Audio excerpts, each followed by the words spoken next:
Hello everyone, welcome back to the channel. अगर आप tally use करते हैं तो आपने टैली में ग्रुप्स के बारे में ज़रूर सुना होगा। और लेकिन बहुत से लोगों को ये क्लियर नहीं होता कि ग्रुप क्या होते हैं और इसका पर्पस क्या होता है और ये किस काम के लिए यूज़ किए जाते हैं। तो आज की वीडियो में आपको टैली के इंपॉर्टेंट ग्रुप्स एक एक करके सिंपल लैंग्वेज में एक्सप्लेन करूँगा। So let's start. जब भी आप कोई लेज़र क्रिएट करते हैं तो हम उसको यहाँ पे इस अंडर के आके यहाँ ग्रुप में एक कोई सा ग्रुप के अंडर सेलेक्ट करते हैं, किसी न किसी ग्रुप के अंडर लेज़र क्रिएट करते हैं। तो सबसे पहले क्वेश्चन आता है कि ग्रुप होता क्या है। कि ग्रुप एक कैटेगरी होता है जिसमें लेज़र्स को आप ऑर्गेनाइज किया जाता है। और मतलब टैली में जब भी हम कोई लेज़र क्रिएट करते हैं तो उसको किसी न किसी ग्रुप के अंडर हम क्रिएट करते हैं। और इससे होता क्या है, अकाउंट्स प्रॉपरली ऑर्गेनाइज होते हैं, जो भी लेजर्स होते हैं हमारे प्रॉपरली ऑर्गेनाइज रहते हैं। और प्रॉफिट एंड लॉस रिपोर्ट जो होती है वो इजीली बन जाती है। प्लस जो बैलेंस शीट वगैरह होती है वो ऑटोमेटिकली जनरेट हो जाती है। टैली में जनरली 28 से या प्लस उससे ज़्यादा ग्रुप प्री डिफाइंड पहले से दिए रहते हैं। बाकी आप अपने अकॉर्डिंग, अगर आपको कोई रिक्वायरमेंट तो आप उसके अकॉर्डिंग अपना लिस्ट ऑफ ग्रुप जाके यहाँ से क्रिएट भी कर सकते हैं। चलिए अब हम जो टैली में इंपॉर्टेंट ग्रुप्स होते हैं उसको एक वन बाय वन पढ़ लेते हैं, उसके बारे में जान लेते हैं कि क्या होते हैं और उसमें कौन से लेजर को रखा जाता है। सबसे पहला है कैपिटल अकाउंट। सबसे पहला है कैपिटल अकाउंट। कैपिटल अकाउंट होता क्या है। कैपिटल अकाउंट में ओनर का इन्वेस्टमेंट रिकॉर्ड किया जाता है। मतलब इसका पर्पस जो होता है, बिजनेस में ओनर ने कितना पैसा इन्वेस्ट किया है ये दिखाने के लिए यूज़ किया जाता है। जैसे एग्जांपल, फॉर एग्जांपल ओनर की कैपिटल कितनी है, या फिर उसका ड्राइंग अकाउंट वगैरह, वो भी हम इसको कैपिटल के अंडर रखते हैं। या फिर पार्टनर्स कैपिटल, उसकी भी जो ग्रुपिंग हम रखते हैं वो टैली में कैपिटल अकाउंट के अंडर ही रखते हैं। मैं एक एग्जांपल के साथ दिखा देता हूँ। जैसे सपोज़ हमें कोई लेज़र क्रिएट करना है तो हम यहाँ पे जाते हैं लेज़र में। जैसे हम कोई कैपिटल क्रिएट करते हैं पार्टनर की, पार्टनर कैपिटल अकाउंट, तो इसकी जो ग्रुपिंग करते हैं, यानी हम जिसको इस लेज़र को जिसके अंडर रखना है वो कौन सा अकाउंट होता है, हमें कैपिटल अकाउंट से रखना होता है। तो बेसिकली हम इसके बारे में पढ़ रहे हैं, ग्रुपिंग के बारे में। टैली में ग्रुपिंग क्या होती है और जो हम लेज़र क्रिएट करते हैं उसको किन ग्रुप के अंडर हमें रखना होता है। नेक्स्ट है फिक्स एसेट्स। फिक्स एसेट्स वो एसेट्स होते हैं जो कि बिजनेस में लॉन्ग टर्म तक यूज़ होते हैं। इसका पर्पस होता है बिजनेस चलाने के लिए यूज़ होने वाले एसेट्स रिकॉर्ड करना। जैसे example furniture, machinery, building, computer. तो अगर आपके ऐसे कोई भी एसेट, बिजनेस में एसेट परचेज हो रहे हैं, तो अगर आप उसका लेज़र क्रिएट कर रहे हैं तो उसको जो हम ग्रुपिंग रखते हैं उसको, उन लेज़र की, उनको किसके अंडर रखते हैं, फिक्स एसेट्स के अंडर रखते हैं। ठीक है, सपोज अगर आप जैसे कोई एसेट क्रिएट कर रहे हैं यहाँ पे, जैसे कंप्यूटर, तो उसकी जो ग्रुपिंग आप रखेंगे यहाँ पे किस में रखेंगे, ग्रुप में फिक्स एसेट्स के अंडर। नेक्स्ट है current assets group. Current assets वो एसेट होते हैं जो कि एक ईयर के अंदर ही आपको कैश में कन्वर्ट करने होते हैं या कैश में कन्वर्ट हो सकते हैं। इसका पर्पस होता है शॉर्ट टर्म एसेट्स को रिकॉर्ड करना इस ग्रुप का।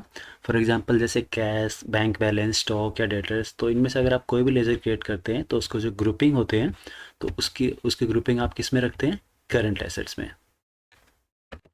नेक्स्ट ग्रुप है करंट लाइबिलिटीज़। करंट लाइबिलिटीज़ वो पेमेंट्स होते हैं जो कि बिजनेस को शॉर्ट टर्म में पे करनी होती है, यानी एक साल के अंदर ही पे करना होता है। इसका पर्पस होता है शॉर्ट टर्म लाइबिलिटीज़ को ट्रैक करना। और जैसे एग्जांपल क्रेडिटर्स हो गया, आउटस्टैंडिंग एक्सपेंस हो गया, ड्यूटी एंड टैक्सेस हो गया। तो अगर आप इस टाइप का कोई भी लेजर क्रिएट कर रहे हैं तो उनको जो ग्रुपिंग होती है उनको किसके अंडर रखना होता है, करंट लाइबिलिटीज़ ग्रुप के अंडर। नेक्स्ट ग्रुप है लोन्स लाइबिलिटी। इस ग्रुप में बिजनेस का लोन्स रिकॉर्ड किए जाते हैं। इसका पर्पस होता है बिजनेस ने कितना लोन लिया है वो शो करना। जैसे example bank loan, loan from partners या फिर लोन फ्रॉम फाइनेंशियल इंस्टीट्यूशन। अगर आप कोई भी लोन का लेजर क्रिएट कर रहे हैं तो उसकी ग्रुपिंग जो होती है वो हम किसके अंडर करनी पड़ती है, लोन्स एंड लाइबिलिटी के अंडर। नेक्स्ट ग्रुप है सेल्स अकाउंट। इस ग्रुप में गुड्स या सर्विसेज की सेल रिकॉर्ड की जाती है। इसका पर्पस होता है बिजनेस की इनकम को ट्रैक करना। जैसे अगर आप इस ग्रुप में कोई लेजर क्रिएट करते हैं गुड्स सेल का या फिर सर्विसेज सेल का, तो आपको जो ग्रुप सेलेक्ट करना होता है वो सेलेक्ट करना होता है सेल्स अकाउंट्स का। नेक्स्ट ग्रुप है परचेज अकाउंट। परचेज ग्रुप में बिजनेस के लिए खरीदा गया माल रिकॉर्ड होता है। इसका पर्पस होता है गुड्स पर परचेज को रिकॉर्ड रखना। एग्जाम्पल रॉ मटेरियल परचेज या फिर प्रोडक्ट परचेज। नेक्स्ट ग्रुप है डायरेक्ट इनकम। डायरेक्ट इनकम वो इनकम होती है जो कि डायरेक्टली बिजनेस एक्टिविटी से रिलेटेड होती है। इसका पर्पस होता है ग्रॉस प्रॉफिट कैलकुलेट करना। जैसे एग्जांपल कमीशन रिसीव्ड या फिर जॉब वर्क इनकम या फिर रिवेन्यू फ्रॉम सर्विसेज। कोई भी आपकी डायरेक्टली सर्विसेज से जो आपका रिवेन्यू जनरेट हो रहा है ऐसे इनकम का लेजर क्रिएट करते वक्त हमें जो उसकी ग्रुपिंग होती है वो हमें डायरेक्ट इनकम के अंडर रखनी पड़ती है। नेक्स्ट है फ्रेट इनवर्ट, यानी इस ग्रुप लेज़र को क्रिएट करते हुए इसकी जो ग्रुपिंग आपको रखनी होती है वो डायरेक्ट एक्सपेंस के अंडर रखनी होती है। तो डायरेक्ट एक्सपेंस के जो ग्रुप है इसके बारे में आप सीख लेते हैं। डायरेक्ट एक्सपेंस वो एक्सपेंस होते हैं जो कि प्रोडक्शन या गुड्स बनाने में डायरेक्टली यूज़ होते हैं। इसका पर्पस होता है कॉस्ट ऑफ गुड्स को कैलकुलेट करना, example wages, factory electricity, freight inward. तो ऐसे जो भी एक्सपेंस का आप कोई लेज़र क्रिएट कर रहे हैं तो उनकी जो ग्रुपिंग होती है वो हमें किसके अंडर रखनी होती है, डायरेक्ट एक्सपेंसेस के अंडर। नेक्स्ट ग्रुप है इनडायरेक्ट इनकम।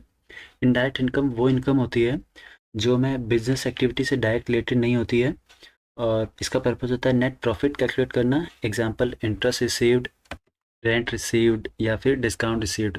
इससे रिलेटेड जो भी अगर आप कोई लेज़र बना रहे हैं इनडायरेक्ट इनकम से तो उसकी ग्रुपिंग हमें किसके अंडर करनी होती है, किस ग्रुप के, इनडायरेक्ट इनकम ग्रुप के अंडर। फॉर एग्जांपल जैसे अगर आप कोई बैंक इंटरेस्ट रिसीव हो रहा है तो उसकी जो ग्रुपिंग है उस लेज़र की आपको किस ग्रुप के अंडर करनी पड़ेगी, इनडायरेक्ट इनकम के अंडर। नेक्स्ट है indirect expenses group. Indirect expenses वो एक्सपेंसेस होते हैं जो बिजनेस चलाने के लिए मतलब इनडायरेक्टली लगते हैं। जैसे कि इसका जो पर्पस होता है वो नेट प्रॉफिट निकालना होता है, और जैसे example salary expense, office rent हो गया, इलेक्ट्रिसिटी बिल या फिर एडवर्टाइजिंग एक्सपेंस।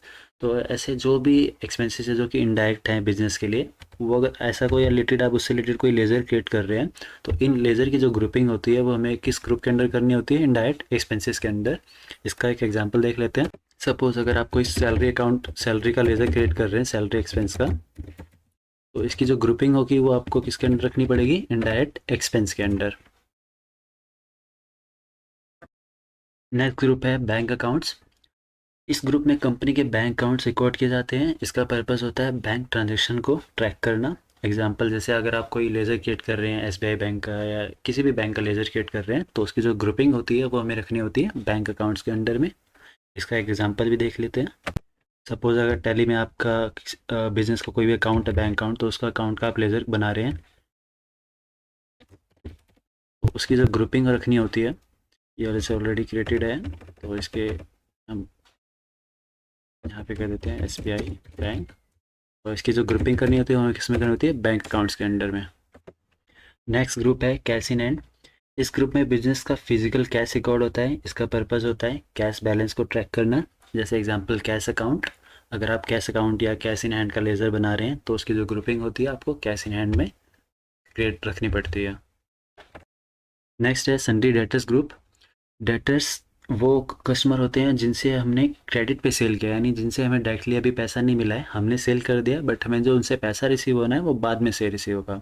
तो इसका पर्पज़ होता है इस ग्रुप का हमें कस्टमर से जो पैसा रिसीव होने वाला है उसको ट्रैक करना। जैसे जैसे हम कोई भी पार्टी का लेज़र जिस पार्टी को सेल करते हैं उस पार्टी का अगर लेज़र क्रिएट करते हैं, इसका एग्जांपल भी देख लेते हैं हम। जैसे हम कोई पार्टी का लेज़र क्रिएट करें डेटर्स का ABC प्राइवेट लिमिटेड, सपोज इस कंपनी को हमने सेल करी है और इस कंपनी से हमें बाद में पैसा रिसीव होगा, तो इसको जो ग्रुपिंग करेंगे हम इसकी ग्रुपिंग किसके अंडर करेंगे, सन्ड्री डेटर्स के अंडर। नेक्स्ट ग्रुप है सन्ड्री क्रेडिटर्स। क्रेडिटर्स वो लोग होते हैं जिनसे बिजनेस क्रेडिट पे गुड्स या सर्विसेज परचेज करता है, और इस ग्रुप का पर्पस होता है उस पैसे को ट्रैक करना जो कि एक बिजनेस को अपने क्रेडिटर्स को पे करने होते हैं। इसका एग्जांपल देख लेते हैं। सपोज़ हमने राम इंडस्ट्रीज से गुड्स क्रेडिट पे परचेज़ किया है तो इसकी जो ग्रुपिंग आएगी वो हमें किस में रखनी पड़ेगी, सन्ड्री क्रेडिटर्स के under. Alright guys, thanks for watching, keep learning, keep growing and see you in the next video.